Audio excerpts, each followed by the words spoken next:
Bonjour à tous. La salle n'est pas très remplie, mais on va commencer, puisqu'il faut absolument terminer à 12h30. Donc, je suis le docteur Bruno Coignard. J'ai le plaisir de co-modérer cette session avec France Roblot. Une session consacrée au réseau des CNR et notamment aux nouveautés de l'année 2017, et je dirais du mandat 2017-2022. Avec 3 présentations qui vont se succéder, qu'on a voulu, avec le comité d'organisation de la RICAI cette année, focaliser sur les CNR qui ont évolué dans leur périmètre à l'occasion de ce nouveau mandat. Très bien, merci. Alors, je vais donner tout de suite la parole à Bruno Coignard, qui est directeur de la direction des maladies infectieuses au sein de Santé publique France et qui est en charge de la coordination des CNR. Donc, évidemment, c'était le mieux placé pour nous parler de cette nouvelle organisation.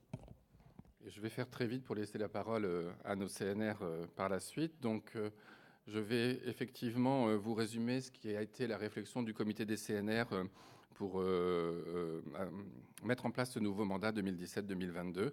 Un bref rappel sur les missions des CNR, vous les connaissez, ce sont des missions de santé publique, elles sont au nombre de 4. Expertise en microbiologie, contribution à la surveillance épidémiologique, contribution à l'alerte et conseil aussi bien aux professionnels de santé, à Santé publique France, aux autres agences, au ministère en charge de la santé. Chacun des CNR qui fait l'objet d'un appel à candidature a un cahier des charges spécifique. Et il y a aussi un cahier des charges général qui s'applique au CNR. Une des nouveautés du mandat 2017-2022 a été de créer des CNR laboratoires experts qui ont seulement 2 missions, expertise et conseil. J'y reviendrai tout à l'heure. Alors aussi quelques mots sur le comité des CNR qui accompagne Santé publique France dans cet exercice de mise en place d'un réseau des CNR et d'évaluation annuelle. J'ai mis en rouge les noms des personnes qui ont rejoint ce comité des CNR pour les 5 ans qui vont à venir. François Caron, que vous connaissez, infectiologue au CHU de Rouen. Jérôme Le Goff, à l'hôpital Saint-Louis à Paris, qui est virologue. Et Hervé Peloux, parasitologue du CHU de Grenoble. Et les noms en bleu sont les experts qui ont rempilé, je dirais, après leur premier mandat précédent. Nous avons aussi des représentants de la DGS et de la DGOS et de Santé publique France avec une nouvelle venue pour l'agence, Anne-Sophie Barret, qui remplace Daniel Lévy-Bruhl. Alors, le réseau des CNR, mandat 2012-2016, on avait 47 centres nationaux de référence, dont vous avez la liste ici. Je ne vais bien évidemment pas les lister un par un. Ça représentait au total 82 laboratoires, puisqu'un centre national de référence peut avoir plusieurs laboratoires. On a un laboratoire coordonnateur et un ou plusieurs laboratoires associés. Le bilan de ce réseau, fait par le comité des CNR en lien avec le ministère de la Santé, était qu'on avait un modèle qui répondait bien aux principaux besoins, avec des bases réglementaires et des procédures consolidées et stables en termes d'appel à candidature et de nomination. On a fait 3 appels à candidature depuis 2001, ça c'était avant le dernier qui a eu lieu l'année dernière. Un système qui est ouvert, transparent et flexible puisqu'on peut l'adapter à des nouveaux besoins de santé publique, avec également une gestion des liens d'intérêt rigoureuse. Parfois trop, selon certains, mais en tout cas, voilà, on applique la réglementation en la matière. C'est un réseau qui est stable. On a des évolutions à chaque mandat, mais elles sont à la marge. Il remplit ses missions et il a une contribution majeure et reconnue à la surveillance des maladies infectieuses en France et au niveau international. Il est animé régulièrement. Alors là, ce sont des séminaires qu'on organise plus entre nous, avec les CNR. On en a fait 3 et 4, puisqu'on en a fait un le mois dernier depuis 2012. On a aussi des journées pour parler de collaboration avec les laboratoires nationaux de référence, qui sont le côté santé animale de la fonction de référence en France. Des interventions régulières dans les congrès nationaux et une collaboration étroite entre microbiologistes et épidémiologistes. Alors, on avait quelques points améliorés. J'y reviendrai tout à l'heure. Et en tout cas, le CDC lui-même a évalué notre réseau CNR dans le cadre d'une enquête qu'il fait chaque année qui s'appelle EU-LabCap, qui mesure les fonctions de santé publique et les capacités techniques des laboratoires de microbiologie en Europe, la capacité de surveillance des maladies infectieuses et la préparation à la réponse dans chaque pays, en lien avec les objectifs des politiques de santé publique européennes. Et donc, cette enquête évalue 3 niveaux: le diagnostic primaire, la fonction de référence et les fonctions de surveillance et de préparation à la réponse. Et vous voyez sur ce petit graphique que le trait rouge, c'est la place de la France, Et on a en gris ici la médiane pour ce qui est des capacités européennes. Non, elle est ici. Et vous voyez donc la France se situe plutôt bien. Et la conclusion de l'ECDC dans l'édition 2016 de cette enquête, qui évalue les capacités de laboratoire dans chaque pays d'Europe, était que nous avions un très haut niveau de capacité et de compétences dans le système de microbiologie de santé publique. Et c'est bien évidemment en partie et fortement lié à la fonction de référence des CNR que vous retrouvez ici. Et ça se reflète aussi dans un rapport que vous pouvez consulter sur le site de l'ECDC, où vous voyez, ils font un peu de benchmarking entre pays, et quand c'est vert foncé, ben c'est très bien, c'est le mieux.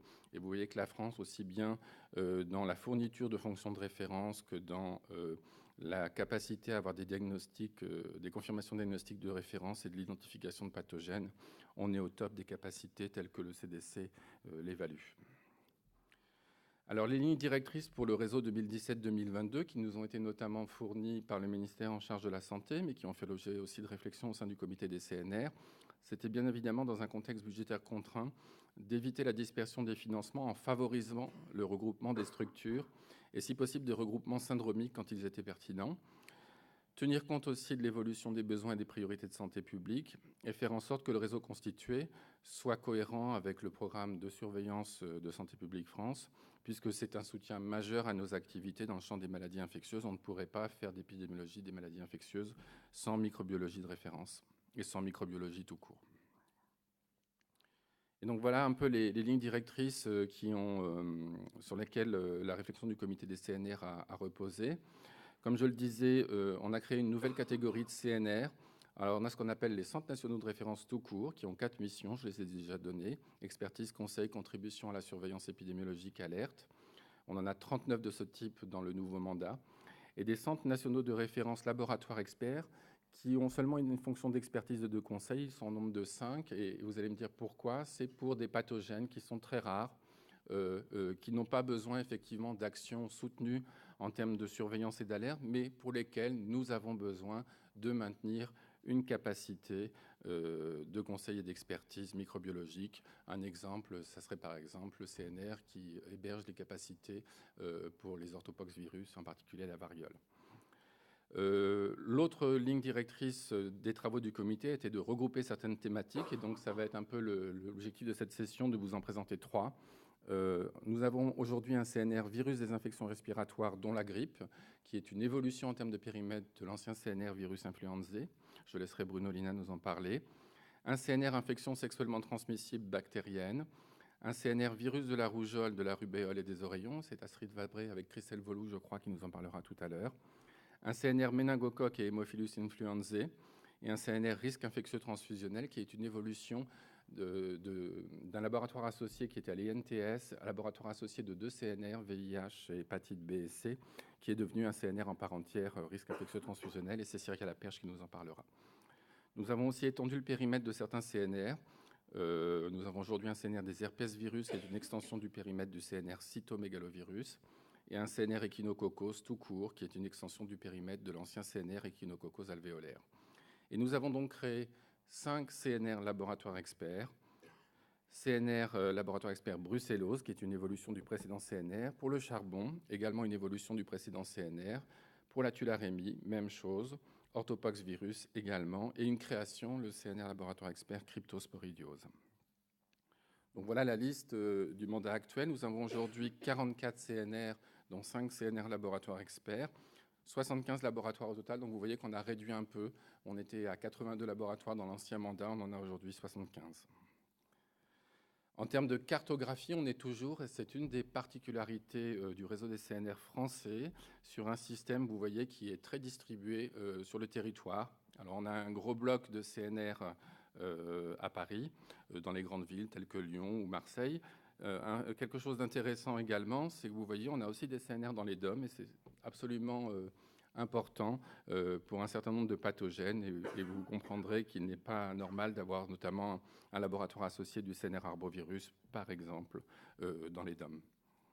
Donc un réseau très distribué, ce qui en termes de coordination et d'animation peut compliquer un peu les choses, mais on va chercher finalement l'expertise là où elle est disponible, et donc cette diapositive illustre le fait que les capacités de microbiologie en France ne sont pas seulement à Paris, mais sur tout le territoire. Donc, quelques priorités à venir pour le mandat 2017-2022. J'en ai listé certaines ici. Alors, pour le comité des CNR qui anime ce réseau avec l'agence, alors on va revoir leur plan type de rapport d'activité, puisque chaque CNR fait chaque année un rapport annuel d'activité, ce qui nous permet de l'évaluer, mais ce qui vous permet aussi, vous, de le consulter, puisque la plupart de ces rapports d'activité sont sur le site des CNR. On va peut-être discuter de la périodicité de ces rapports et du type, revoir peut-être la grille d'évaluation, puisque vous ne le savez peut-être pas, mais eux le savent, on leur attribue des notes chaque année, A, B ou C. Et donc, ça fait un peu réducteur et on va peut-être voir un peu les choses. En tout cas, ces notes ne sont pas là pour juger et point le travail d'un CNR, sont plus là pour effectivement leur passer des messages sur des choses qui peuvent être améliorées ou au contraire leur dire qu'ils font très bien un certain nombre de leurs missions. Pour l'agence et le ministère, on a aussi des priorités. On a un vrai besoin de consolider le modèle économique des CNR aujourd'hui. Je n'y reviendrai pas trop aujourd'hui, mais on a un sujet sur le double financement des CNR qui, pour partie, sont financés par la DGOS via les mairies et pour partie par les budgets de Santé publique France. Pour faire court, il est assez difficile de coordonner ces deux morceaux. On veut aussi mieux valoriser le réseau pour le rendre incontournable pour chacune de ses missions. Au niveau national, c'est déjà le cas. Au niveau international, il nous paraît important d'anticiper, de se positionner, notamment sur des appels à projets européens où effectivement il y a de l'argent à récupérer et aussi un vrai savoir-faire à faire valoir. Pour les CNR, enfin, et on en a beaucoup parlé avec eux depuis plusieurs années, il y a le sujet de l'appropriation des techniques de séquençage, la transversalité et la mutualisation. Il y a aussi des aspects de conformité réglementaire. Donc, j'ai parlé des déclarations d'intérêt, il y a l'accréditation, il y a aussi les autorisations MOT ou d'exercice de la biologie médicale. Ce sont des sujets qui peuvent vous paraître anecdotiques, mais qui effectivement sont très importants pour pouvoir aussi animer et garder les capacités de ce réseau. Et j'ai terminé, j'ai fait très court parce qu'en fait, je voulais laisser la parole à nos CNR. Et donc, je remercie déjà l'ensemble des CNR du précédent mandat. Je remercie les nouveaux CNR du mandat 2017-2022, les membres du comité des CNR qui nous accompagnent dans cette animation. Et si vous voulez plus d'informations sur le réseau et ses activités, vous avez l'adresse qui s'affiche ici. Et je vous remercie. Merci Bruno. Est-ce qu'il y a des questions à poser à Bruno Coignard? Des commentaires? Je vais quand même en faire un, Bruno. J'ai bien noté qu'il y avait une collaboration étroite entre microbiologistes et épidémiologistes, donc tu imagines bien que je vais prendre ma casquette, non pas de syndicaliste, mais d'infectiologue. Et clinicien. Et oui, ce serait bien, quand même, de temps en temps qu'on rappelle. Parce qu'au bout du compte, sont eux qui vont voir les malades et qui ont bien besoin des CNR pour leur dire de quoi il s'agit. Et je l'ai dit, ils sont au service des professionnels de santé, avant tout, et des malades, tout à fait. Voilà.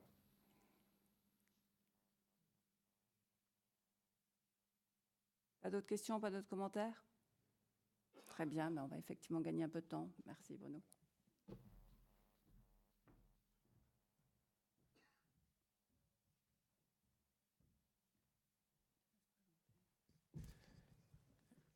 Et donc nous allons commencer tout de suite donc, avec une présentation du nouveau CNR virus de la rougeole, de la rubéole et des oreillons. Et donc c'est Astrid Vabré du CHU de Caen qui va commencer. Je crois qu'elle va intervenir également avec Christelle Volou. Oui, parce que je suis un peu infectée par un virus du CNR qui parle après. Très bien.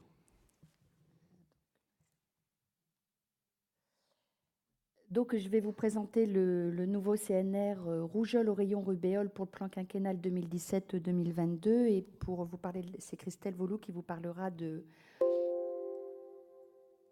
C'est une présentation multimédia.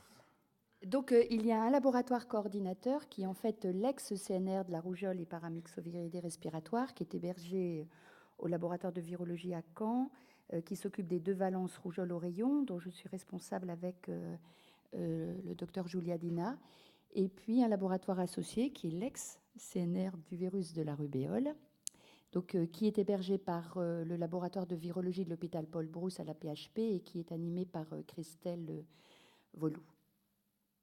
Alors, pourquoi avoir mis ces virus ensemble? Alors, les thématiques syndromiques, non, parce qu'en fait, la problématique de la rougeole et des oreillons, ce sont plutôt des thématiques liées à la gravité, liées aux complications neurologiques et respiratoires également pour la rougeole, avec des infections qui sont particulièrement contagieuses et qu'on a beaucoup de mal à contrôler. Et pour la rubéole, c'est essentiellement une thématique transmission materno-fétale.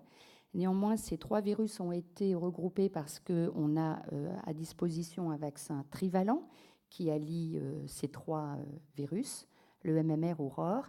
Et également, il existe un plan d'élimination de la rougeole et de la rubéole dans la zone OMS Europe, dont les objectifs devaient être atteints en 2015, mais là, ils seront peut-être atteints en 2020, et qui ont pour but d'avoir donc une incidence annuelle de ces infections inférieure à 1 cas pour 1 million, et donc une couverture vaccinale de 95% avec les 2 doses à l'âge de 2 ans. Vous allez voir, c'est la difficulté. Alors, ce plan d'élimination entraîne pour ce CNR des contraintes d'accréditation OMS, avec toute une série de contrôles qualité. Également un contrôle sur les délais de rendu, notamment pour essayer de très vite contrôler les foyers d'infection rougeoleuse et les transferts de données. Donc c'est une contrainte supplémentaire. Et ce CNR participe à la rédaction du rapport annuel d'élimination de la rougeole et de la rubéole en lien avec Santé publique France et la DGS. Vous savez qu'il existe une déclaration obligatoire pour la rougeole, pas de surveillance en population générale pour la rubéole, et c'est donc sa question qui est cette DO qui va être mise en place et dont nous parlera Christelle. Alors, juste petit rappel, la vaccination rubéole a été implémentée en 1970 avec une cible uniquement sur les adolescentes. 1976, c'est la mise en place, donc il y a déjà 40 ans, du réseau Rénarub, un réseau qui fonctionne très bien sur la surveillance des infections rubéoleuses en cours de grossesse. La vaccination trivalente a été mise en place en 1986, en même temps que la rougeole a été surveillée par le réseau Sentinelle. 92, dépistage anténatal obligatoire des IgG anti-rubéole. Et puis 96, c'est l'introduction de la seconde dose de vaccin, qui n'est pas une dose de rappel, mais une dose de rattrapage, avec tout d'abord un âge à 11-13 ans, puis abaissé à 3-6 ans, et maintenant, vous allez voir, abaissé à 2 ans. Donc le plan d'élimination de la rougeole et de la rubéole congénitale a été activé en 2005. En 2013, il y a eu une gratuité de ce vaccin, et la grande nouveauté, on va dire, pour 2018, c'est l'obligation vaccinale pour les nourrissons, puisque ces valences appartiennent aux 11 valences qui vont être rendues obligatoires. Alors, vous avez ici la couverture 2015-2016 vaccinale 2 doses pour la rougeole, et vous voyez qu'on est en vert clair et donc qu'on a une couverture insuffisante pour permettre l'élimination de ce virus. Sur le territoire français, eh bien là, vous avez la couverture vaccinale à 1 dose à 2 ans. Pour les départements, vous voyez que c'est assez hétérogène. Il y a des départements pour lesquels nous n'avons pas de données. Et puis ensuite, nous avons un dégradé de bleu. Donc plus c'est foncé, mieux c'est. Mais finalement, il n'y en a qu'un qui est vraiment très foncé. L'objectif, c'est d'avoir une couverture vaccinale pour la première dose supérieure à 95% à 2 ans et supérieure à 80% ensuite, mais pour l'élimination, il faudra que ce soit 95% à 2 ans. Donc il y a encore du travail. Pour la rougeole, la France reste un pays endémique pour la rougeole en 2017, puisque vous voyez, nous avons une incidence qui est comprise entre 1 et 10 cas par million d'habitants. Pour la rubéole, eh bien, comme nous n'avons pas de système de surveillance en population générale et que le réseau Rénarub, malgré un très bon fonctionnement, n'est pas pris en compte, eh bien, nous sommes considérés comme ne fournissant aucune donnée. Donc c'est la raison pour laquelle, après beaucoup de discussions, cette DO va être mise en place. Alors, 2 mots excusez-moi, de la rougeole en France, juste pour vous situer le problème. Alors, donc, là, vous avez les cas de rougeole déclarés sur les 10 dernières années, avec, vous vous souvenez, une très grosse épidémie de rougeole avec un pic situé en 2011, presque 20 000 cas de rougeole sur le territoire, avec un génotype D4 qui était responsable de cette épidémie. Et vous voyez ensuite, c'est un calme, en fait, qui n'est pas si plat que ça, parce que tous les ans, on a des épidémies avec, par exemple, en 2015, 364 cas déclarés, dont 230 en Alsace. Le caractère très transmissible de cette infection rend les choses pas faciles. Alors on était presque content l'année dernière, puisqu'on se disait qu'on n'avait que 79 cas et qu'on allait peut-être arriver à diminuer, en sachant que plus ça diminue, plus la surveillance est difficile, et que c'est quelque chose qui est assez difficile à faire comprendre, ça, c'est de surveiller quelque chose de rare. C'est encore plus difficile que de surveiller quelque chose de fréquent. Et puis là, pour 2017, c'est pas bon, puisqu'en 2017, nous avons une épidémie avec la co-circulation de 2 génotypes, dont un est importé d'Europe de l'Est.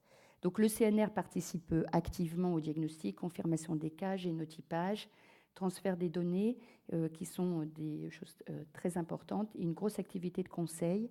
Et nous utilisons un diagnostic essentiellement salivaire, avec l'aide des ARS qui envoient aux médecins généralistes, mais également aux services d'urgence, des kits de mousse salivaire avec des fiches de renseignement.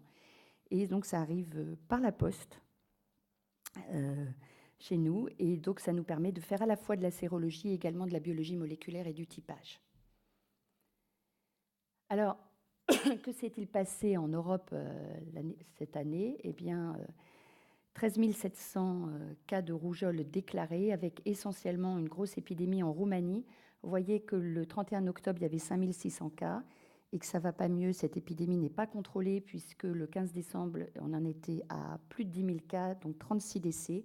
Il y a 44 décès dans notre zone, 44 décès de rougeole, dont la moitié qui est de la transmission nosocomiale. Un cas mortel en France cet été. L'Italie aussi a connu donc une grosse épidémie. D'ailleurs, ça a entraîné également la vaccination obligatoire chez les nourrissons. L'Allemagne, et puis là, il y a une épidémie en cours en Grèce qui n'est pas encore très bien, pour laquelle on n'a pas beaucoup de renseignements. Donc en France, 449 cas déclarés.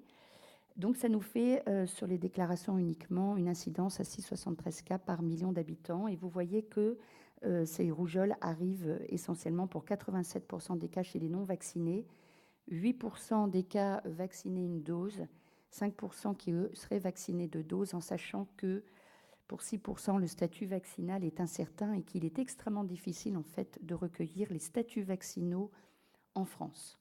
Donc voilà la raison pour laquelle, en fait, on n'arrive pas à éliminer cette rougeole. Donc voilà, maintenant je vais laisser la parole à ma collègue qui va vous parler du sujet, la mise en place de la déclaration obligatoire de la rubéole. Merci. Donc nous, effectivement, on hébergeait le CNR qui s'appelait Infection rubéoleuse materno-fétale, qui avait été créé en 2012 et qui donc a intégré le CNR-OR pour le prochain mandat. Alors, Astrid vous l'a dit, le réseau Rénarub, il est en place depuis 40 ans. Il a eu des petites modifications au cours du temps, mais globalement, c'est un système assez solide. Et la France a longtemps revendiqué et assumé le fait de ne surveiller la rubéole que chez la femme enceinte, puisque la rubéole n'est une infection grave que pour le fœtus. Ce que l'on nous reproche notamment au niveau européen et international, c'est qu'effectivement, il nous reste quelques cas. Tous les ans, on trouve des cas de rubéole chez la femme enceinte qui témoignent certainement d'une circulation du virus. Et comme on voit ici, on peut s'attendre malgré tout à ce que la femme en âge de procréer, la femme enceinte notamment, soit celle la moins à risque de s'infecter. Parce que vous voyez dans la dernière enquête de séroprévalence montrait clairement que les hommes étaient moins bien, il y en avait près de 8% qui étaient encore susceptibles pour la rubéole, contre 3% des femmes, avec, vous voyez, un écart particulièrement significatif chez les 26-32 ans. Donc nos patientes sont plutôt bien protégées, mais leurs conjoints beaucoup moins. Et puis, Astrid vous l'a montré, on sait aussi que chez les jeunes enfants, la couverture vaccinale n'est pas du tout optimale. Donc c'est vrai qu'on peut craindre qu'il y ait de la circulation du virus rubéole dans la population générale qui atteignent accidentellement les femmes enceintes, qui sont les cas que nous on retrouve et qui sont vus grâce au dépistage en cours de grossesse qui est systématique en France et plutôt très bien suivi. Alors, ça va poser un certain nombre de problèmes parce qu'effectivement, je vous l'ai dit, pour les femmes enceintes, on les repère grâce à ce dépistage systématique en cours de grossesse, notamment parce que la spécificité et surtout la sensibilité du diagnostic clinique est plutôt relativement mauvaise, de l'ordre de 50%. C'est une infection, bien sûr et heureusement, de plus en plus rare, donc peu évoquée, mal reconnue. Et très clairement, même chez les femmes chez qui on fait le diagnostic d'une rubéole en cours de grossesse et qui a eu des signes cliniques, qui a eu une éruption, eh bien en général, le plus souvent, la rubéole n'a absolument pas été évoquée. On a pensé à d'autres choses, on a pensé à du B19, on a pensé à l'urticaire, mais on a rarement pensé, voire jamais, à la rubéole. Et puis, la dernière difficulté, mais qui est finalement notre job, et donc ça, on s'en sort pas trop mal, mais c'est vrai que la séroconversion ou les IgM positives ne sont pas du tout un signe fiable au niveau biologique de marqueur. Ce n'est pas un marqueur de primo-infection, c'est juste un indice. Cette situation-là peut se retrouver dans les vaccinations ou dans les stimulations polyclonales, d'autant que le taux moyen d'anticorps dans la population diminue à mesure que le virus circule de moins en moins. Et donc, on peut avoir beaucoup de séroconversions, la majorité des séroconversions, 95% des séroconversions vues au CNR ne sont pas des primo-infections. Et donc, il faut absolument mettre en œuvre tous les outils que l'on a à notre disposition pour faire clairement le diagnostic de rubéole et non pas avoir des cas par excès. Alors voilà le fonctionnement du réseau RENARUB qui a été légèrement modifié quand le CNR rubéole avait été créé en 2012, mais globalement qui repose sur une déclaration des laboratoires. Donc je pense que c'est aussi pour ça que ça fonctionne très bien. Tous les laboratoires qui, en théorie, font les IgM rubéole nous déclarent de façon trimestrielle leurs IgM positives, plus rarement leurs PCR positives, parce qu'il y a peu de labos qui font sans doute la PCR. Nous, on fait au CNR, on investigue chaque dossier, on fait des examens complémentaires, de l'avidité, des Western blot, etc. Et on ne fait remonter à Santé publique France que les cas certains et possibles. Les cas certains dont on est bien sûr certains du diagnostic et les cas possibles qui sont ceux pour lesquels nous n'avons pas pu faire d'investigation générale parce qu'on n'a pas eu les prélavants. Voilà, et Santé publique France, elle se charge d'envoyer des questionnaires pour recueillir les données démographiques, épidémiologiques diverses et étayer ces dossiers. Et on participe également à recueillir les informations sur les issues de grossesse. Alors vous voyez, il y avait un taux de participation des laboratoires en 2015 qui est plutôt bon, qui est en diminution. Il a été meilleur, mais c'est vrai que la restructuration des laboratoires d'analyse médicale a rendu extrêmement difficile a rendu plus difficile en tout cas cette déclaration parce que les plateaux techniques qui font les IgM ne se sentent pas en devoir de déclarer au CNR puisque ce n'est pas eux qui rendent les résultats et les laboratoires périphériques qui rendent les résultats ne se sentent pas en devoir de déclarer puisque ce n'est pas eux qui font les IgM. Donc voilà, on a des petits soucis à ce niveau-là, mais il y a des pistes pour les résoudre et que, par contre, le taux de réponse des cliniciens est excellent et donc la très grande majorité des dossiers sont bien renseignés. Et donc, qu'est-ce que ça donne ? Voilà, sur les 10 dernières années, vous voyez qu'on est quand même passé de 16 infections rubéoleuses. Je vous rappelle, on est sur un dénominateur à 800 000 grossesses par an environ. 16 infections maternelles en 2005, 4 en 2015. Donc, on a ce petit taux résiduel d'infection gravidique qui fait effectivement craindre une circulation du virus, sachant qu'ici ne sont reportés que les cas autochtones, c'est-à-dire que les cas clairement importés, des patientes qui viennent en France faire suivre leur grossesse ou accoucher ou faire une interruption de grossesse qui aurait acquis la rubéole hors du territoire ne sont pas incluses dans ces chiffres. Et puis, on a un taux résiduel. Alors, quand même, les infections congénitales sont passées de 9 à 1, auquel il faut en toute honnêteté rajouter, bien sûr, les IMG, mais qui ne sont pas sur ce tableau, qui sont sur le tableau d'après. Et vous voyez qu'on a encore un ou deux cas de rubéole congénitale malformative tous les ans, et on en aura encore quelques-uns en 2016 et en 2017. Alors, ce réseau RENARUB qui fonctionne très bien et dont tout le monde salue la performance, qui est opérationnel depuis 40 ans, permet un recueil quasi exhaustif des cas chez la femme enceinte. Les données sont nominatives, donc on croise les informations, il n'y a pas de doublon. Ça permet de savoir exactement ce qui se passe au niveau de la rubéole et de la femme enceinte. Et on est de plus en plus performant pour effectivement également surveiller les infections congénitales. L'inconvénient, et ce qu'on nous reproche, c'est que Alors d'abord, c'est une surveillance volontaire, mais je vous l'ai dit, les laboratoires sont quand même plutôt volontaires pour participer. Mais c'est vrai que si un jour ils veulent plus participer, ça va être un problème. Il n'y a pas de suivi des enfants infectés. La faible incidence, ça, on en est plutôt content, mais c'est vrai que c'est ce que disait Astrid, c'est que dans un système de surveillance, moins il y en a et plus c'est difficile. Et donc nous, au CNR, plus de 80% des dossiers qui sont investigués sont ensuite exclus. Et ça ne permettra pas, et c'est le gros point noir de notre système de surveillance, de certifier qu'on a éliminé la rubéole en population générale.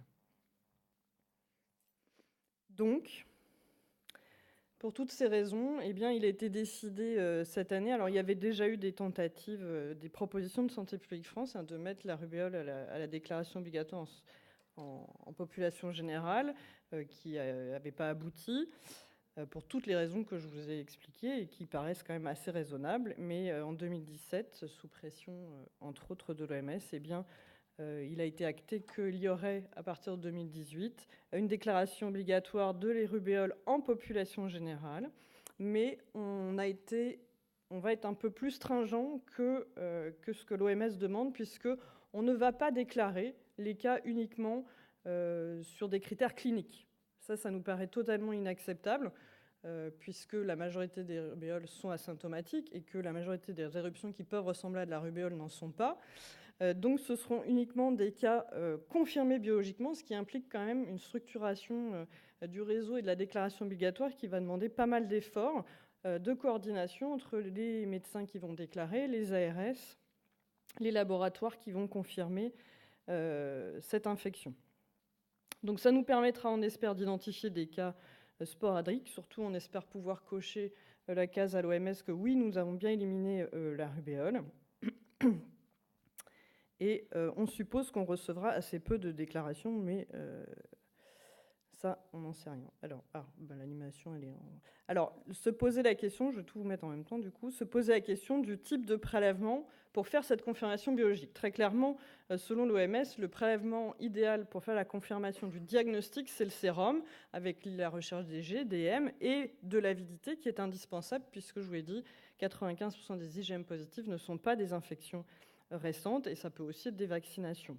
C'est d'autant plus confortable, le sérum, c'est qu'on peut faire le prélèvement jusqu'à 2 mois après l'infection, et grâce à l'avidité, on pourra, oui ou non, confirmer l'infection rubéoleuse. Les inconvénients qui ont été soulevés par le groupe qui a donc réfléchi à cette déclaration obligatoire, c'est l'acceptabilité en population générale, notamment chez les enfants et chez les hommes, de faire une ponction veineuse pour diagnostiquer une infection totalement bénigne, le fait qu'il va falloir se déplacer dans un laboratoire d'analyse médicale. Et puis, nous, au CNR, c'est vrai qu'on sait malgré tout que les données de génotypage ne seront pas disponibles sur le sérum puisque la virémie est très courte. Et donc, on a penché pour la salive, soi-disant plus acceptable, plus facile à réaliser, mais vous voyez, pour lequel la fenêtre de prélèvement est beaucoup plus courte, jusqu'à 5 jours après l'éruption, dont la sensibilité, donc ce seront des IgM qui seront recherchés dans la salive, la sensibilité est quand même moyenne, leur valeur prédictive positive également très faible, mais si c'est confirmé, il y aura, et de toute façon, il y aura des PCR aussi d'effectuer. Et là, on pourra avoir des données de génotypage, puisque ça fait partie des éléments de la surveillance, c'est de pouvoir à un moment donné attester que les souches qui circulent ne sont plus des souches autochtones, mais des souches importées. Alors là, je passe assez rapidement, c'est la définition de cas. La définition de cas pour les infections materno-fœtales et congénitales ne change pas.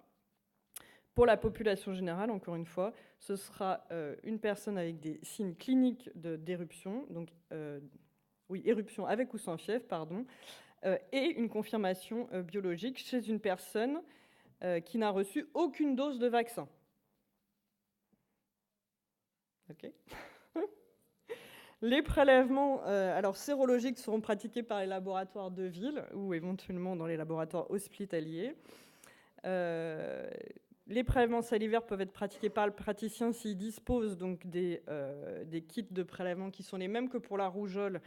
Mais attention, les déclarations seront sur des formulaires séparés. On a réfléchi au fait que le patient pouvait lui-même faire ce prélèvement ou que ce prélèvement pouvait être fait dans un laboratoire d'analyse médicale. Tout ça, c'est en discussion parce que, notamment, ce qu'on est particulièrement inquiet, c'est sur ce délai de 5 jours après l'éruption. On a peur que le prélèvement ne soit pas fait dans les délais si le praticien n'a pas le kit au cabinet.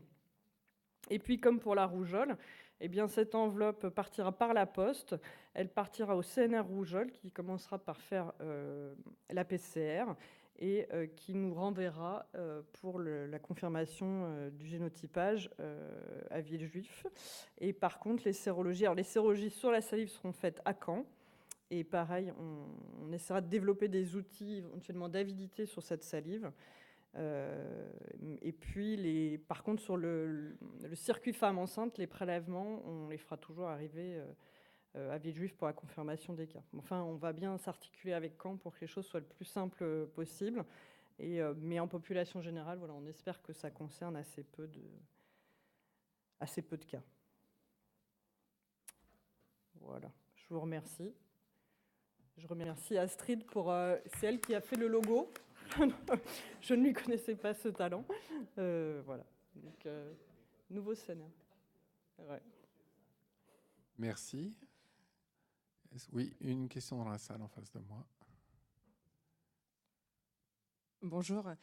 En termes de délai de mise en place de cette déclaration obligatoire, on a une idée? 2018. C'est 2018. Ouais. Voilà. Après, je peux pas. J'ai pas plus d'informations, sachant que le réseau Rénarub restera actif au moins en 2018 et sans doute un peu après. Juste pour préciser, il y a un groupe de travail qui s'est effectivement réuni récemment à Santé publique France. Il y a des étapes après qui nécessitent notamment une autorisation CNIL, je crois, et d'autres choses. C'est la CNIL Donc voilà, on va dire 2018, mais sans préciser le mois. Non. Est-ce qu'il y a d'autres questions? Sinon, moi, j'en avais une. Vous n'avez pas parlé des oreillons, Astrid et Christelle. Donc, non, si vous pouvez raison. Éventuellement nous dire un mot dans le cadre du périmètre du CNR, mais très rapidement. Alors, pour les oreillons, en fait, il n'y a pas de déclaration obligatoire. C'est également une infection qui est assez difficile, dont le diagnostic clinique est relativement difficile. Donc, depuis 2012, on a eu quelques connaissances de quelques épidémies d'oreillons. Alors, il faut savoir que, en ce qui concerne ce vaccin, donc le vaccin est hyper efficace pour la rubéole. On va dire très, très efficace pour la rougeole. Pour les oreillons, il y a juste un petit souci, c'est que la souche qui est utilisée, qui est la souche gériline, en fait, semble ne pas, dans certains cas, être protectrice à long terme. Donc, on a quelques foyers d'oreillons avec les patients sont plutôt des adolescents, adultes jeunes qui ont reçu 2 doses et donc qui ont reçu une immunisation depuis 10 à 15 ans. Alors, il n'y a pas uniquement en France. Ça se voit également dans d'autres pays. Et donc, ce sont des éruptions, ce sont des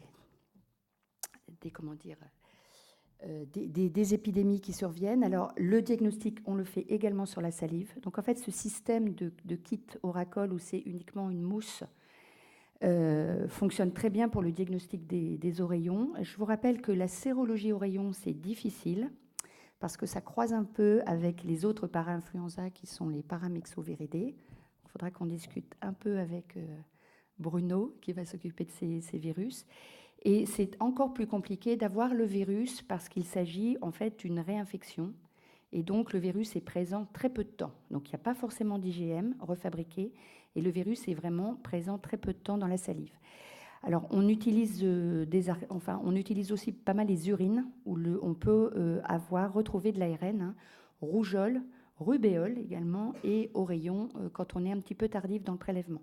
Au CNR rougeole, en fait, on reçoit ces salives, et quand on n'est pas en pleine période épidémique, on n'a pas énormément de temps, on fait la rougeole. Si la rougeole est négative, on fait systématiquement la rubéole.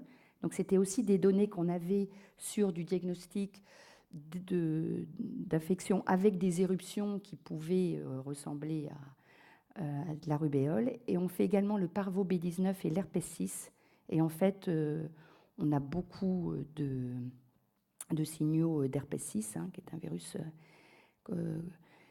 qui est également relativement fréquent. Et donc, voilà, pour les oreillons, on travaille avec le réseau Sentinelle-INSERM. C'est difficile parce que c'est difficile pour les médecins, en fait. Le système est relativement lourd. On essaie, en fait, de ne pas louper les foyers et on propose une 3e dose, en sachant qu'on est quand même, c'est pas très confortable pour nous, parce que là, on se dit que le vaccin est un peu défaillant, alors qu'on n'arrête pas de dire qu'il faut vacciner pour la rougeole et la rubéole. Donc voilà ce qu'il en est pour les oreillons. Merci beaucoup. Je vous propose qu'on termine cette intervention sur le virus, le CNR-ROR, et donc je laisse la parole à France pour le CNR suivant. Et je donne la parole à Bruno Lina, que tout le monde connaît pour la grippe, mais qui est maintenant co-responsable du CNR des virus des infections respiratoires.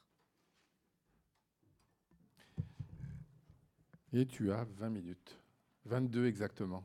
22, parfait. Merci. Avec un peu moins si on veut des questions. Et je pense qu'il y en aura. Donc, merci beaucoup de me donner l'opportunité de montrer un petit peu ce qui se passe au niveau du CNR des virus des infections respiratoires. Hein. Ce n'est pas les virus respiratoires, mais les virus des infections respiratoires. Donc, c'est un CNR à plusieurs. Et moi, je suis en fait responsable du laboratoire associé qui se trouve à Lyon. Je n'ai pas fait ma fiche de déclaration d'intérêt.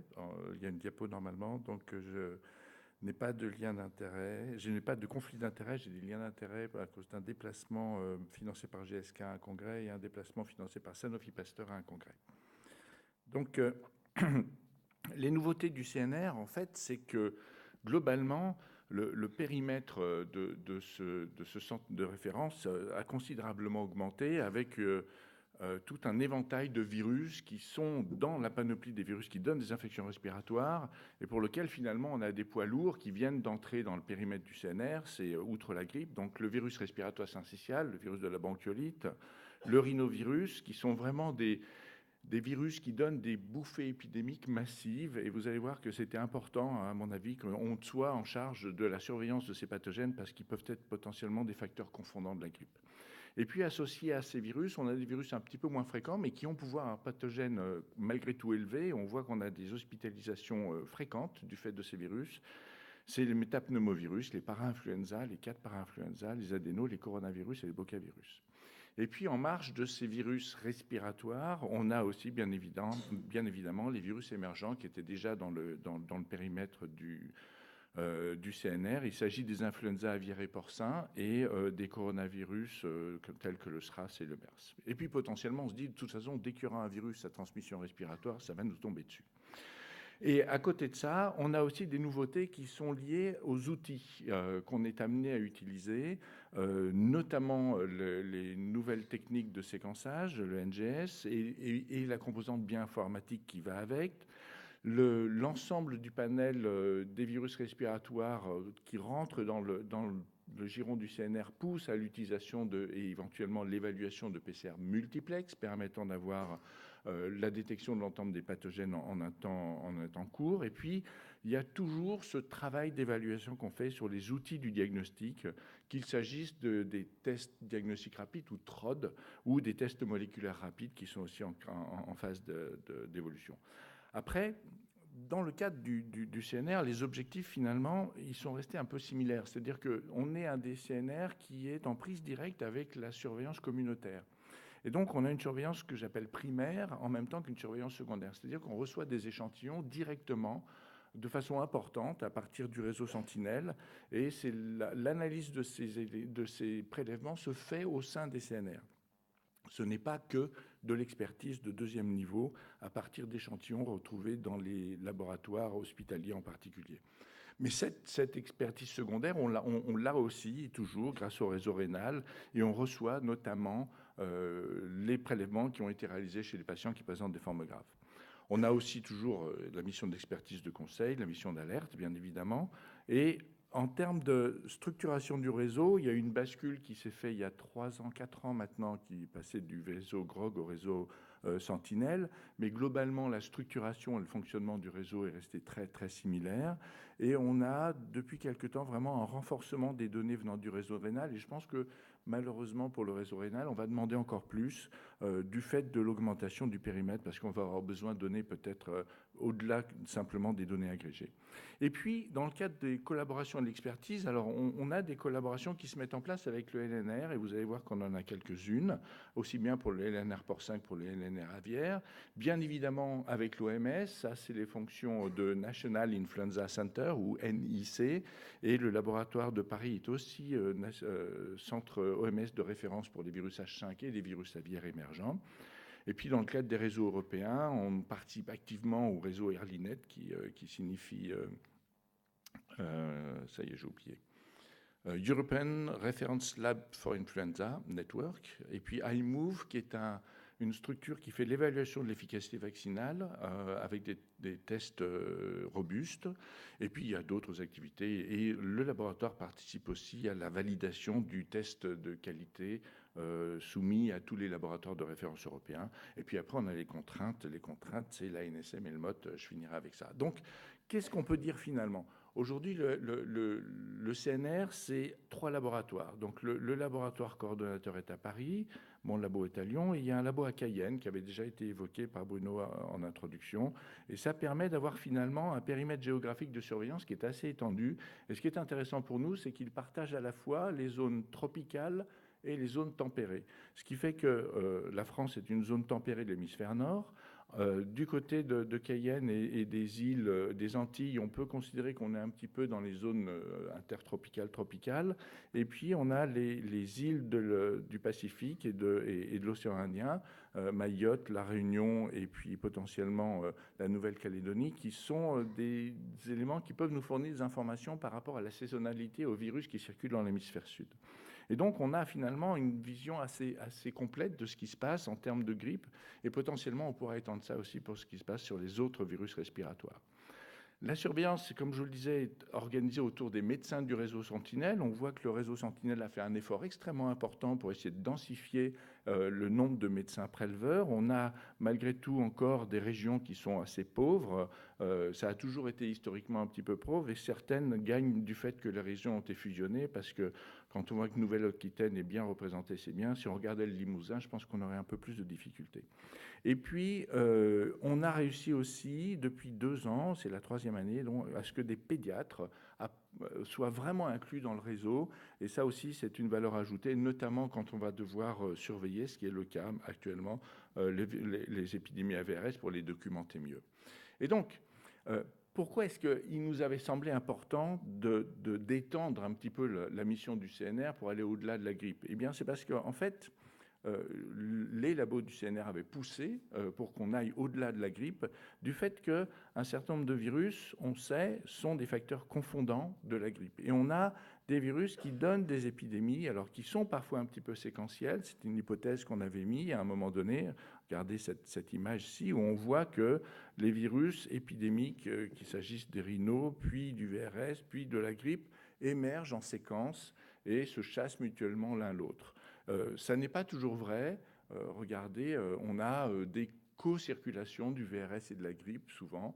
On a parfois des co-circulations, ou ce qui est perçu comme des co-circulations de rhinovirus et de grippe. Et si on s'appuie finalement que sur des données cliniques, on risque de rater un certain nombre ou de surestimer ou de sous-estimer l'impact réel d'un certain nombre de ces pathogènes.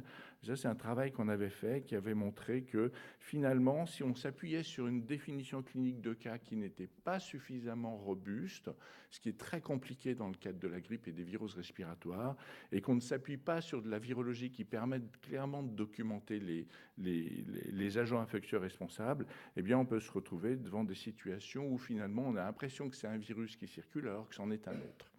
Et donc, tout ceci, bien évidemment, est complètement remis à plat à partir du moment où on sait qu'on a le devoir et les outils pour pouvoir identifier l'éventail des virus qui circulent, et on va être finalement beaucoup plus précis par rapport à la circulation de ces différents pathogènes. La surveillance reste pour la grippe, mais aussi pour ces virus respiratoires, essentiellement une surveillance communautaire, parce que ça, même si on augmente le périmètre, finalement, la stratégie de surveillance est inchangée. On incite les médecins préleveurs à faire des prélèvements. Il y a juste que, de nouveau, j'en reviens à la définition de cas, il faut que, et c'est un message qui est passé, on est encore en train de faire mûrir un petit peu ce message sur la définition de cas. Sentinelle utilise une définition de cas qui est très centrée autour de la grippe et qui finalement a une très bonne spécificité vis-à-vis de la grippe.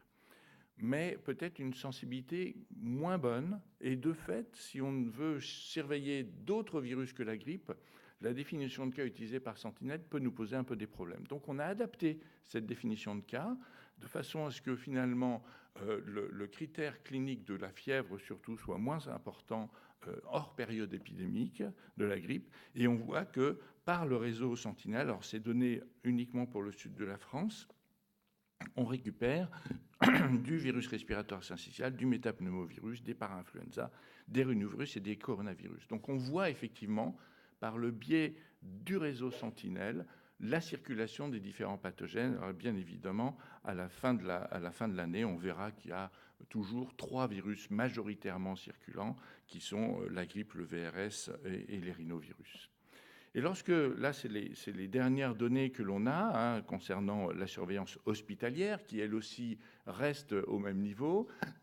Les laboratoires hospitaliers nous envoient l'éventail des virus qu'ils détectent chaque semaine. On n'a pas de notion de tranche d'âge, on n'a pas de groupe identifié, mais on a juste le nombre de prélèvements et le nombre de positifs. Et ça nous permet de corréler ça aussi à ce qui se passe dans la surveillance communautaire, de façon à ce qu'on fasse une image complète de la circulation de ces agents infectieux. Et on voit que, donc, quand on regarde les virus grippaux au début de l'épidémie, on est comme ça capable de voir où sont les impacts les plus importants. Et on voit qu'effectivement, Île-de-France est actuellement assez impactée par la grippe, ainsi que le nord-ouest. Et peut-être que vous avez des régions comme le sud-ouest ou le nord-est qui, elles, sont encore assez peu touchées. Et on voit aussi la circulation par sous-type. Ici, on a les informations et on a aussi la circulation des rhinovirus, des entérovirus, et des VRS. Donc, tout ceci nous donne une image assez claire des agents infectieux circulants et ça permet, in fine, d'avoir une meilleure mesure d'impact pour ces pathogènes. Et cette mesure d'impact, elle est finalement très importante parce que derrière, comme on voit émerger un certain nombre de produits, de vaccins et de médicaments qui vont pouvoir cibler d'autres virus que la grippe, eh bien, clairement, on a besoin d'avoir des données robustes pour voir si, après, l'intervention médicale associée à ces produits va permettre de réduire le poids du pathogène circulant. Et donc, depuis maintenant plusieurs années, on est en capacité de faire une surveillance de la bronchiolite des enfants de moins de 2 mois à partir des données de SOS Médecins et des données au secours. Ceci se corrèle aux données de surveillance hospitalière que l'on peut avoir aussi, et bien évidemment les données du réseau Sentinelle en surveillance communautaire, et ça permet d'avoir au moins, en tout cas, des données robustes par rapport à cette surveillance d'impact et la collaboration qu'on peut avoir entre les données collectées par Santé publique France, que le CNR est capable de fournir, ce que le Sentinelle donne comme information en termes de mesures aussi de charge de travail des personnels, finalement, donne une image assez précise de la circulation de ces pathogènes. Et ça nous permet aussi, quand on va au-delà simplement de la simple surveillance, mais de regarder en recherche de plusieurs pathogènes sur des formes graves, comme on a fait ici, c'est un papier en cours de préparation. On a regardé la pathogénèse du VRS chez la personne âgée, puisque le VRS, ce n'est pas seulement l'enfant, mais c'est aussi la personne âgée. Et on a vu qu'un certain nombre de ces patients faisaient des co-infections qui étaient parfois acquises au niveau nosocomial. Et quand on regarde le périmètre des bactéries qui sont en charge sur ce travail préliminaire, qui sont impliquées dans les surinfections bactériennes d'infection pulmonaire à VRS, et bien finalement, on retrouve à peu près les mêmes acteurs que dans la surinfection avec la grippe, ce qui est peut-être rassurant parce que ça veut dire qu'a priori, on n'aura pas besoin de changer l'antibiothérapie probabiliste en cas de surinfection sur une virose respiratoire. Et puis, bien, comme vous le savez, les nouveaux vaccins vont rentrer en route. On va avoir des vaccins potentiellement pour l'enfant, mais ça va être compliqué parce que la VRS chez l'enfant, c'est chez le très petit que c'est important. Donc peut-être que finalement, ça va être la vaccination de la femme enceinte pour permettre le passage des anticorps maternels. Mais on a encore beaucoup de données, puis la personne âgée à accumuler. Mais de nouveau, le fait d'avoir structuré ce CNR autour du VRS aussi va permettre de fournir des informations importantes. En termes de périmètre, on a aussi les outils qui changent. Et les outils changent avec l'utilisation extrêmement intensive, finalement, des outils de séquençage. Et l'Institut Pasteur, comme nous, utilisons maintenant de façon extrêmement abondante le NGS pour générer des données qui sont des données de séquences. Et pour certains virus, c'est actuellement extrêmement important, parce qu'on sait que les virus H3N2 nous posent des difficultés en termes d'identification par les techniques conventionnelles. Et on a besoin de s'appuyer beaucoup sur les données génomiques pour pouvoir interpréter la circulation des virus et éventuellement pour pouvoir déterminer si les virus sont proches ou loin de la souche vaccinale qui circule. Donc vous voyez qu'au total, on peut fournir des kilos de données extrêmement riches, mais qui ne sont pas forcément très informatives, hein, même s'il y en a beaucoup. Sur les épidémies en France, on a vu qu'il y avait eu de la circulation d'un sous-clade qui était le sous-clade 3C2A1. Il restait quand même encore de la circulation du sous-clade 3C2A. Et ces techniques nous permettent aussi d'avoir des informations presque en temps réel, puisque là, on a de nouveau sur les données du laboratoire de Lyon, quelques informations concernant la vingtaine de premiers virus qu'on a pu détecter en H3N2, en incluant aussi des virus qui avaient été impliqués dans des formes graves à La Réunion et à Mayotte. Et on voit que ça nous permet de donner une première information sur la circulation des virus qui aujourd'hui reste de la co-circulation de virus qui appartiennent aux deux clades 3C2A1 et 3C2A, en sachant que le vaccin est plutôt 3C2A et que la nouvelle souche vaccinale qui avait été proposée pour l'hémisphère sud est plutôt 3C2A1. Voilà, donc ça permet de fournir des informations à Santé publique France et à la Direction générale de la santé sur l'évolution des virus. Et ça, ces outils sont extrêmement performants en termes de surveillance épidémiologique. Mais on va au-delà de ça, puisque le NGS peut permettre de faire à la fois de l'analyse de viraux, mais de métagénomique. Et la métagénomique infectieuse pour influenza, elle est importante parce que ça nous permet potentiellement, sur certains cas, soit d'identifier le fait que chez les immunodéprimés, comme chez les patients qui présentent des formes sévères, on a en général une diversité génétique élevée, plus élevée que chez les formes pas graves, dans le gène de l'hémagglutinine, ce qui prouve la mobilité de l'hémagglutinine et que peut-être ça a un impact en termes de pouvoir pathogène. Et donc, ça peut permettre de prédire potentiellement que si vous avez un patient avec une diversité génétique élevée au moment de son admission, il est en train peut-être d'évoluer vers une forme grave. On peut le faire sur l'hémagglutinine, mais on peut le faire aussi sur l'ensemble des marqueurs. Et on voit que dès qu'on est dans des formes très sévères, une diversité génétique se retrouve sur l'ensemble des segments de gènes du virus de la grippe. Ça permet aussi d'identifier très clairement les grippes nosocomiales, non seulement parce que derrière, on a le panel des gènes qui sont complètement séquencés, donc ce qui permet d'avoir une phylogénie extrêmement fine sur les virus.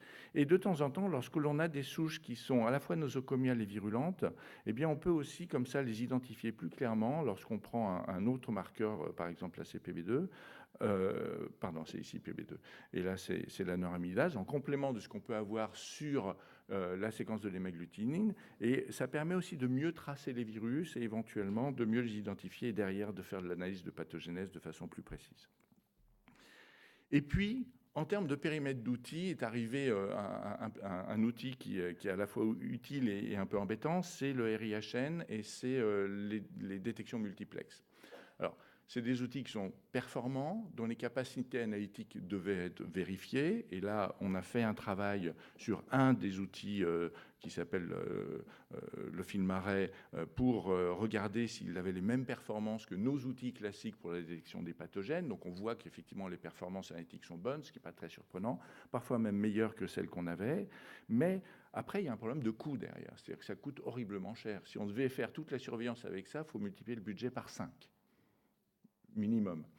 Donc, derrière, il y a peut-être des critères d'utilisation. Et là, on a fait, par exemple, dans le cadre de la gestion des patients qui rentraient du pèlerinage à la Mecque, pendant l'alerte MERS, pour vérifier s'ils n'étaient pas infectés. Et on voit que ce type d'outil, par exemple, dans ces situations-là, est particulièrement utile, à la condition, bien évidemment, qu'il soit capable aussi d'avoir le même niveau de détection sur les autres pathogènes, mais aussi sur le MERS. L'autre chose, c'est qu'on doit tous les utiliser, mais il va falloir qu'on pilote un tout petit peu pour voir si c'est coût économique. Et vous savez que le CNR, normalement, pilote Ça va commencer normalement début 2018. Une fiche d'évaluation médico-économique va être envoyée à l'ensemble des laboratoires qui veulent participer. Ça va être centralisé au niveau du labo de Lyon. On va faire pas seulement la grippe, mais l'essentiel des virus respiratoires et aussi des bactéries. Et on va essayer de voir si, en faisant un recueil détaillé pour chaque cas des critères du diagnostic utilisé, du diagnostic réalisé et derrière de ce que ça peut générer comme réduction de coûts sur la prise en charge du patient, sur la prescription des antibiotiques ou des antiviraux, si finalement avoir un diagnostic rapide avec ces tests simples permet d'avoir une économie des dépenses de santé. Et puis on fait aussi des analyses sur des nouveaux outils. Là, on avait fait une étude sur l'intérêt de la DDPCR, la droplet PCR, pour voir si elle était plus sensible ou moins sensible que la RT-PCR en SNP ou le NGS pour la détection de population ou de sous-population de virus résistants chez des patients qui étaient immunodéprimés et chez lesquels on sait qu'on va voir apparaître de la résistance aux antiviraux. Et globalement, on voit que le plus sensible, c'est le NGS. Alors, c'est difficile de voir en détail ici, mais le plus sensible, c'est le NGS, puis la DDPCR, puis la SNP-PCR. Et ce qui est intéressant de voir aussi, c'est que, en fait, lorsqu'on prend le premier échantillon, il n'y avait pas de sous-population résistante détectable. Et on voit que cette sous-population résistante, elle réapparaît très, très vite et elle est détectée par l'ensemble des outils. 1 minute. Oui. Ce que fait le CNR aussi, c'est des évaluations de tests rapides. On avait été mandaté par la DGS et la NSM pour clairement identifier les tests qui sous-performaient par rapport à ce qui était attendu. Nous refaisons ça régulièrement. Et là, dernièrement, sur le site du CNR, il a été mis les nouveaux tests que nous avons évalués et la sélection des tests a priori les plus performants. En termes de périmètre de collaboration, on a aussi ce qui se passe avec le LNR porcin et aviaire. Donc le LNR aviaire travaille de façon très étroite avec le CNR à Paris et ils ont publié ensemble un travail sur les virus H5 qui avaient émergé en France. Nous travaillons plus avec le LNR porcin à Lyon où on regarde les analyses de risque d'émergence de résistance aux antiviraux à partir des différents virus qui peuvent circuler à la fois chez le sport, mais potentiellement aussi chez les oiseaux. C'est aussi un travail qu'on a publié. Et au bout du compte, on voit que dans l'ensemble de ces activités, on a aussi des contraintes qui nous sont tombées dessus. Les contraintes sont liées du fait qu'on est laboratoire OMS et laboratoire ECDC, donc on a les accréditations OMS, on a les accréditations ECDC. Le laboratoire de Paris est aussi un laboratoire H5 de référence, donc ça lui suppose aussi un certain nombre de capacités diagnostiques et d'outils. On bêta-teste, comme je vous le disais, les tests qui sont envoyés à l'ensemble des laboratoires. Il faut fournir des données toutes les semaines à tout le monde. On participe à la coordination du réseau de laboratoires de façon extrêmement active et puis on participe aux réunions des choix des souches en fournissant des données à l'OMS. Et puis bon, il y a les contraintes de la NSM que je ne rappellerai pas, on en a déjà longuement parlé. Donc en conclusion, c'est que je n'ai que 2 minutes de retard. C'est ce que tu m'avais dit, 22 minutes. Donc, ce qu'on peut dire, c'est qu'on a un périmètre qui a vraiment considérablement évolué, en partie à la demande du CNR, donc on ne s'en plaint pas. Je crois qu'on est très heureux de pouvoir élargir notre panel de virus à surveiller. Et clairement, ça anticipe et ça a anticipé des évolutions qui sont demandées aussi aujourd'hui aux différents pays, à la fois par l'OMS et le CDC, je pense en particulier au VRS. La charge de travail s'est diversifiée, s'est intensifiée. Il est clair qu'aujourd'hui, on fait beaucoup plus que ce qu'on faisait avant. Des compétences transversales se mettent en place dans la structure. Et clairement, ce qu'on peut dire, c'est que les 3 laboratoires travaillent quand même de façon très étroite les uns avec les autres. On échange du matériel, on échange des protocoles, on échange des techniques. Et c'est un travail qui se passe vraiment en bonne entente. Une certaine répartition des tâches se fait progressivement. On voit qu'on est en train de monter progressivement en puissance sur cette diversité des techniques et des virus. Et le CNR reste toutefois très, très, très orienté sur sa spécificité qui est de la gestion de prélèvements primaires collectés par le réseau Sentinelle. Et on s'appuie vraiment là-dessus, en plus de ce qu'on peut avoir sur le réseau rénal.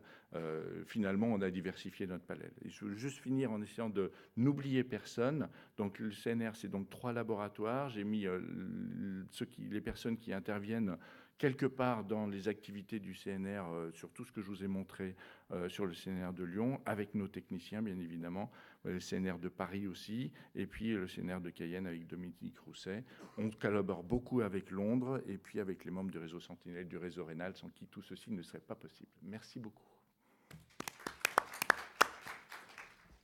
Alors, 22 minutes, c'était avec le temps des questions, mais on va quand même prendre une question, s'il y en a une. Je vais en poser une. Est-ce qu'on a une idée de ce que va être l'efficacité vaccinale cette année? Bien sûr. En fait, non. Le problème, c'est qu'on ne sait pas encore quel est le vaccin qui va le virus, pardon, qui va circuler. Si on a un virus H1N1, l'efficacité vaccinale, elle est a priori bonne, enfin aussi bonne que ce qu'un vaccin contre la grippe est capable de donner, parce que c'est vraiment la même souche que celle qui est dans le vaccin. Pour le virus B, actuellement, on est sur un vaccin qui est trivalent, donc c'est une souche Victoria qui est dans le vaccin, et c'est une souche Yamagata qui circule, mais il y a de l'immunité croisée. Et sur le virus H3N2, la situation est terriblement compliquée sur le fait qu'aujourd'hui, les vaccins H3N2 ont une faible performance d'une manière générale parce que c'est des virus qui sont faiblement immunogènes actuellement depuis 3 ou 4 ans. Ces virus sont très compliqués à cultiver et les hémagglutinines sont faiblement immunogènes. Et il y a des tas de discussions autour de l'apparition de certaines mutations qui pourraient réduire un tout petit peu. Objectivement, dans nos tests de laboratoire, les virus qui circulent, qu'il s'agisse des virus du clade 3C2A ou 3C2A1, antigéniquement, on ne peut pas les différencier. On en parlera tout à l'heure à la DGS, mais on ne peut pas les différencier. Et sur une cartographie antigénique, ils se superposent les uns aux autres. Donc, on a le meilleur vaccin qu'on puisse avoir. Il y a peut-être que sur le B que c'est compliqué. Mais ça a moins d'impact que le A. Parfait, merci. Merci Bruno. Donc on va passer à la dernière présentation. Et donc Cyria Laperche de l'Institut national de la transfusion sanguine va avoir la lourde tâche de conclure cette session à l'heure, puisqu'on nous a demandé de finir à 12h30. Cyria, je suis désolé, tu as 4 minutes de moins. Bon, bah, je vais essayer d'aller vite. Mais donc Cyria va vous parler du nouveau CNR risque infectieux transfusionnel. Merci à toi. Voilà, bien, bonjour à tous. Merci Bruno de m'avoir donné la parole aujourd'hui pour vous parler d'infectiosité ou d'infectiologie transfusionnelle. Je vais vous emmener peut-être dans un domaine qui vous est peu familier, puisque la sécurité transfusionnelle reste quand même un domaine très particulier.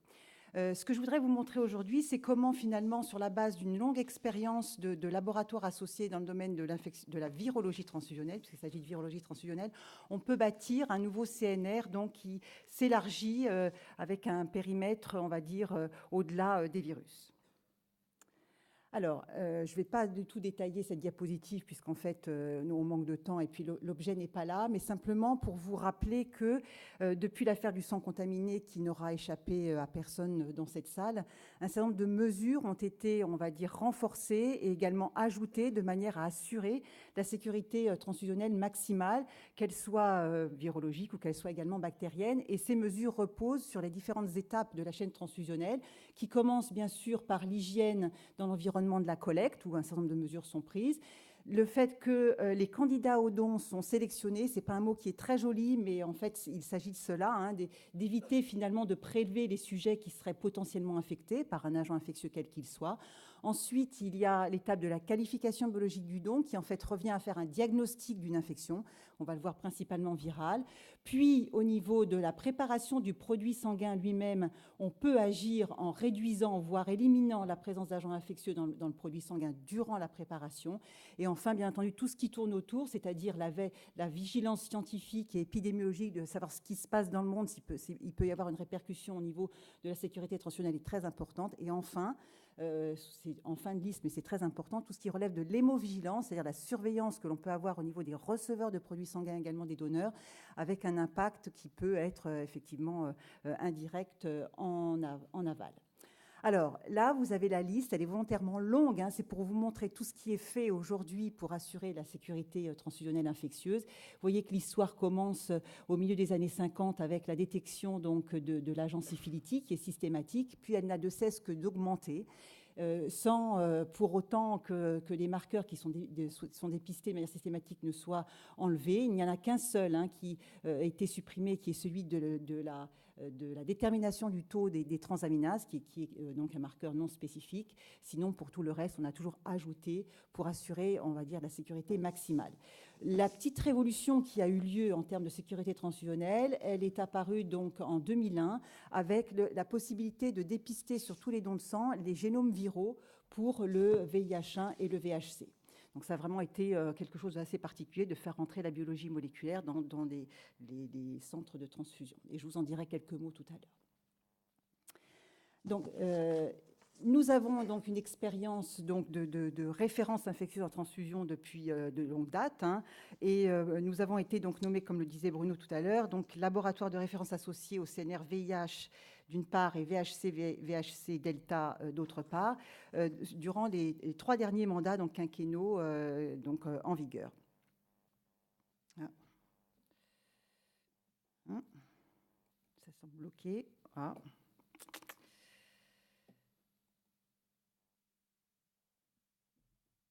Désolée, je pensais gagner du temps et puis finalement la technique nous rattrape. Voilà.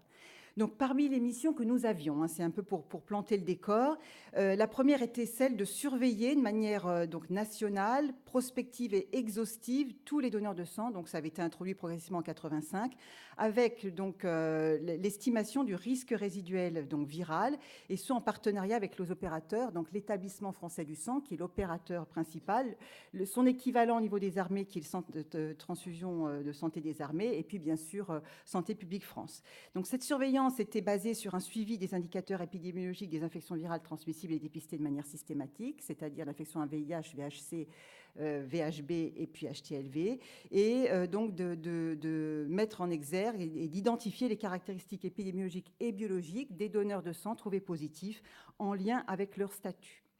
Alors, ceci est très bien organisé au niveau national. Je ne vais pas rentrer dans les détails de cette organisation, mais tout part finalement des établissements donc opérateurs, avec donc des questionnaires qui sont remplis, donc des questionnaires trimestriels et annuels, et qui répertorient les caractéristiques donc des donneurs de sang au niveau général, donc la population des donneurs de sang, mais également les caractéristiques des donneurs qui sont trouvés positifs pour ces marqueurs dépistés de manière systématique. Donc ça, c'est les questionnaires qu'on appelle des questionnaires épidémiologiques. Et en parallèle de cela, et ce qui est très important, donc les établissements recueillent et mettent de côté tous les plasmas qui sont trouvés positifs, de manière à pouvoir les investiguer de manière un petit peu plus poussée. Et donc, il y a une surveillance virologique qui est réalisée sur ces plasmas. Et tout ça, en bout de chaîne, donc aboutit à une surveillance qui met en commun les caractéristiques démographiques des sujets qui sont trouvés positifs et puis les caractéristiques virologiques qui sont trouvées sur les plasmas positifs.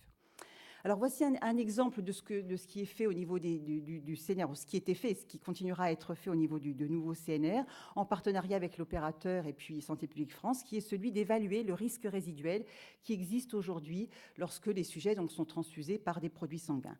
Donc nous surveillons ce risque résiduel pour les virus majeurs donc depuis le début des années 90, et vous voyez que ce risque résiduel était celui qui est signifié ici, donc 1 pour 600 000 dons, pour le VIH, je ne prends que cet exemple-là, pour la première période, et que nous sommes arrivés donc en fin de période de surveillance à 1 pour 3 millions de dons, donc un risque divisé par 6, en sachant que ceci correspond à 1 don par an, puisque nous prélevons donc 3 millions de dons par an. Donc voilà, un des exemples qui est réalisé. Ceci a son importance pour évaluer les mesures qui sont mises en place pour réduire le risque viral.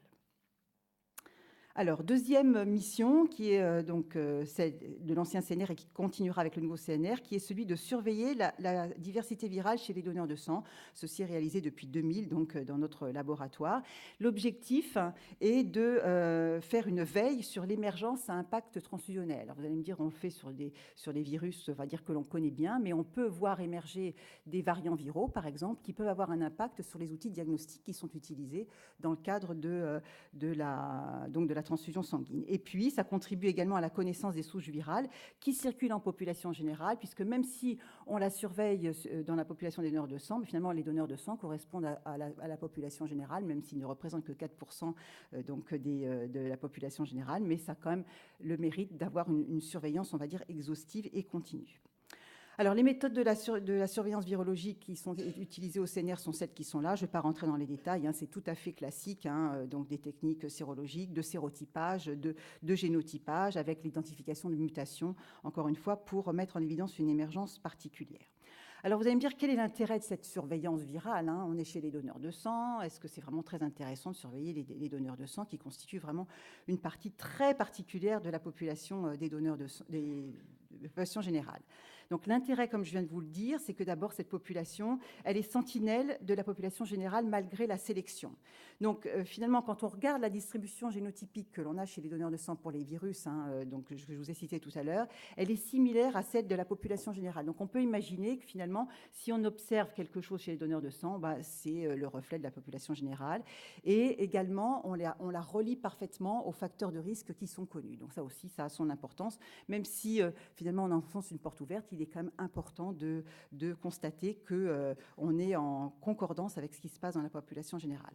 Ensuite, ça permet de faire une veille, ce que je disais tout à l'heure, sur l'émergence de variants à impact diagnostic potentiel. Et par exemple, nos souches VHB, hein, enfin je l'ai dit nos, ce n'est pas les nôtres, mais celles qui sont individualisées chez les donneurs de sang, présentent donc pour 6% d'entre elles des mutations au niveau de l'antigène HBS. Et quand on sait que ça peut avoir un impact sur le diagnostic, il est quand même important de le surveiller de manière précise pour éventuellement mettre en évidence une augmentation de cette prévalence. Et puis, je dois dire que ça, c'est vraiment une de nos richesses. Toutes ces années de surveillance nous ont permis de constituer une bibliothèque plasmatique, donc d'échantillons parfaitement caractérisés du point de vue virologique, hein, pour les virus majeurs. Et nous avons donc en collection plus de 8000 échantillons sur des volumes très importants qui excèdent les 100 ml, hein, puisqu'en fait on garde les poches, hein, des donneurs qui sont trouvés positifs. Donc ça aussi, pour contribuer au développement des tests diagnostiques qui sont mis sur le marché, non seulement pour les donneurs de sang, mais pour les diagnostics des infections virales, mais également pour le développement, mais pour la surveillance également, ces biotechs sont très très importantes. Donc ça nous permet aussi de faire des études et des publications. Vous savez qu'on en a tous besoin, donc c'est toujours très intéressant. Et enfin, ça contribue également à l'évaluation de la stratégie de dépistage. Et donc là, je vais passer pour aller un petit peu vite. Et juste pour vous donner un exemple, comme je vous le disais tout à l'heure, donc en 2000, a été introduit le dépistage de viral sur tous les dons de sang pour donc le VIH1 et le VHC. Et ce dépistage viral a été étendu au virus de l'hépatite B en 2010. Et donc, il est important, lorsqu'on introduit une nouvelle mesure, vous allez me dire 2001, c'est un petit peu loin, mais enfin, bon, c'est important de faire le bilan, de savoir si cette mesure est efficace, finalement, en termes sécuritaires. Alors, quand on fait le bilan de ce dépistage de viral, qui a pour objectif, je vous le rappelle, en plus de la sérologie, de mettre en évidence les infections aiguës, hein, qui ne sont pas détectées par les anticorps, on voit que sur, par exemple, le VIH, sur les 43 millions de dons testés avec le DGV-HIV, 23 étaient exclusivement positifs avec l'ARN et négatifs pour les anticorps. Bon, 2 avaient un marqueur associé, donc auraient été de toute façon écartés. Pour le VHC, 15 sur 43 millions. Et pour le virus de l'hépatite B, 20 sur 19 millions de dons testés. Donc, en gros, une soixantaine de dons qui ont été écartés donc, de la transfusion grâce à la délégation des acides nucléiques viraux, et ce, donc en plus de 15 ans. Donc un bilan qui, somme toute, est important à titre individuel parce que toutes ces transmissions ont été évitées, mais qui néanmoins peuvent poser des questions en termes donc de priorité de santé publique. Donc sur le bas de diapositive, vous voyez que chaque année, nous en avons entre 1 et 5. Alors ensuite, quand on a commencé à faire du dépistage viral, on a commencé en poule. Donc on poulait les dons parce que les techniques qui étaient disponibles à l'époque n'étaient pas adaptées à faire du dépistage en unitaire, en tout cas tel que la transfusion a été organisée. Et donc dès lors que les techniques ont été disponibles en unitaire, donc nous sommes partis sur l'unitaire. Donc lorsque aujourd'hui, Bruno l'a dit en commençant, on essaie de faire des économies. On peut se poser la question de savoir est-ce que finalement, pour faire des économies, on ne pourrait pas repasser en poule de ce dépistage viral dans la mesure où les techniques ont vu leur sensibilité s'accroître. Donc pour ce faire, j'ai voulu comparer dans ce tableau le bénéfice de de ce DGV sur la première période donc en pool, avec celui donc de la deuxième période réalisé en unitaire. Donc, vous voyez que sur la période en pool, 25 millions de dons ont été testés, avec un bénéfice pour l'HIV et l'HCV que vous voyez là. Et sur la deuxième période, donc 18 millions de dons ont été testés, avec un bénéfice qui est ici. Vous voyez que pour le VIH, il n'y a pas de changement. En revanche, pour le virus de l'hépatite C, il y a une différence qui est significative, mais contrairement à ce qu'on aurait pu penser, c'est pas au bénéfice de la deuxième période, c'est-à-dire le moment où on a fait en pool, mais au bénéfice de la première période. Donc en fait, ceci est lié donc à l'infection, à l'incidence du VHC qui tente à diminuer. Donc en fait, on pourrait, je vais être un petit peu provocatrice ici, se permettre de repasser éventuellement en pool. Au vu de ces résultats-là. Néanmoins, lorsqu'on va un petit peu plus loin, et d'où l'intérêt finalement de ce CNR, lorsqu'on regarde les charges virales que l'on observe chez ces donneurs qui sont donc ARN ou ADN positifs pour le VHB et anticorps négatifs, et que on les met finalement sur une courbe, on s'aperçoit qu'il y a une distribution donc qui est celle-ci, donc qui est très très variable avec un point médian qui est là, même si la moyenne de la charge virale est relativement confortable. Si l'on place sur cette courbe les limites de détection du DGV réalisé en pool en rouge de 24, en vert en pool de 8 et en unitaire, tel que l'on a estimé les seuils de sensibilité aujourd'hui, on s'aperçoit qu'un certain nombre de dons pourraient ne pas être détectés si on revenait finalement au pool. D'où l'intérêt, encore une fois, de faire une surveillance accrue chez ces dons-là. Pour le virus de l'hépatite C, la même chose. Et pour le virus de l'hépatite B, ce qui a été assez surprenant quand on a mis en place le DGV, c'est qu'on s'est rendu compte que les charges virales étaient très faibles, comparativement aux deux autres virus. Et donc, le fait d'avoir des charges virales faibles nous conforte dans l'idée qu'il faut utiliser les tests les plus sensibles et donc non pas finalement travailler en pool, mais rester donc en unitaire. Alors, les autres missions donc, du CNR donc, liées à ces virus très importants sont les investigations des profils biologiques complexes qui nous sont envoyés par les établissements de transfusion et puis les enquêtes transfusionnelles. J'avais un exemple, mais je vais manquer de temps, donc je ne vais pas vous le détailler. Simplement pour vous dire que les donneurs peuvent donner régulièrement, comme vous le savez, et dès lors que l'on met en évidence une séroconversion chez un donneur pour les marqueurs d'épicée de manière systématique, le don antérieur qui était donc négatif par définition, puisque la séroconversion a été observée lors du don du sang, fait l'objet d'une enquête sur le prélèvement qui était archivé. Et donc ces échantillons donc, correspondant donc, au dernier don négatif nous sont envoyés pour enquête pour identifier la présence éventuelle d'un virus qui n'aurait pas été dépisté lors du test sur le don précédent. Et donc ça, c'était ce cas. C'est un cas HIV que nous avons mis en évidence, donc une séroconversion HIV avec un don antérieur négatif transfusé qui, en fait, avait une charge virale à un taux donc très, très faible et qui, lorsque l'on a fait une enquête chez les receveurs, s'est avéré non infectieux, en tout cas avec les données dont on dispose aujourd'hui. Alors, je vous ai parlé du passé, maintenant l'avenir. Quelles sont les futures orientations? Donc, ce CNR est un nouveau-né, c'est un peu une première. Il se veut transversal, bien entendu. Il est hors de question de se substituer aux CNR existants, qui sont ceux qui ont un nouveau mandat, le CNR VIH, celui des hépatites, etc. Donc, l'idée, c'est bien sûr de poursuivre et de développer les missions qui étaient confiées au CNR précédent pour les virus à dépistage obligatoire, en continuant la surveillance, la veille technique qui a son importance, l'évaluation de la stratégie globale toujours, et puis les mesures sécuritaires par l'analyse moléculaire qui est réalisée notamment sur la base de nouveaux outils que vous connaissez, qui vous ont été exposés.